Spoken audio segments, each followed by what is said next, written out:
Sabetan itu tepat mengenai bagian leher HJ. Seketika, HJ pun berlumuran cairan merah. Halo tetangga, ngobrol apa kita hari ini?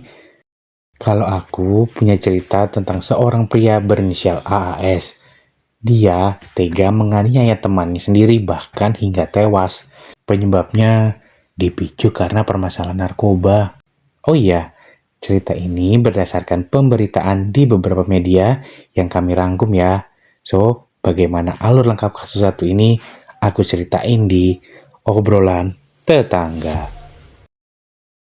AAS, pria yang telah berusia 36 tahun ini cukup menarik perhatian warga sekitar Bidara Cina, Jakarta Timur. Bukan karena prestasi atau hal yang membanggakan, tapi karena aksi kejahatan. Pria berperawakan kumis ini tega menganiaya rekannya yang berinisial HJ. Bahkan hingga meregang nyawa. Aksi penganiayaan itu terjadi saat matahari baru saja tenggelam atau sekitar pukul 6:30 malam. Tepatnya Sabtu 25 Oktober 2025. Cara AS menganiaya HJ bukan memukul, tapi lebih sadis. Pria ini menyambut rekannya itu dengan menggunakan karambit. Sabetan itu tepat mengenai bagian leher HJ. Seketika, HJ pun berlumuran cairan merah. Rangkaian aksi penganiayaan sadis itu tak diketahui warga. Mungkin karena pada saat itu situasi dan kondisi yang sepi. Beberapa warga hanya melihat saat tubuh HJ telah terkapar, tentunya dengan kondisi yang berlumuran cairan merah. Namun saat itu mereka tak bisa berbuat banyak, sebab AAS justru menyerang warga yang hendak memberikan bantuan. Tentunya dengan karambit yang masih ada dalam genggamannya.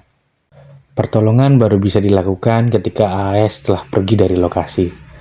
Warga segera membawa HJ ke rumah sakit. Sayangnya, nyawa HJ tak tertolong. Ia meninggal dunia. Tak lama kemudian, polisi datang. Mereka mencari petunjuk dan barang bukti. Setelah mendapatkan semuanya, khususnya identitas lengkap dari AS, proses perburuan dilakukan. Hanya butuh waktu beberapa jam, hingga akhirnya polisi menangkap AS.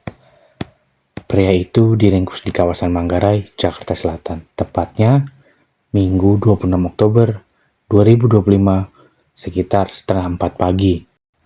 Selanjutnya, rangkaian pemeriksaan dilakukan. AS diinterogasi, hingga akhirnya terungkap motif dibalik aksi penganiayaan itu.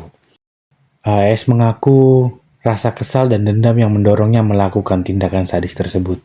Sebab HJ disebut telah membohonginya. Kebohongan yang dimaksud yaitu HJ telah mencuranginya terkait narkotika jenis sabu.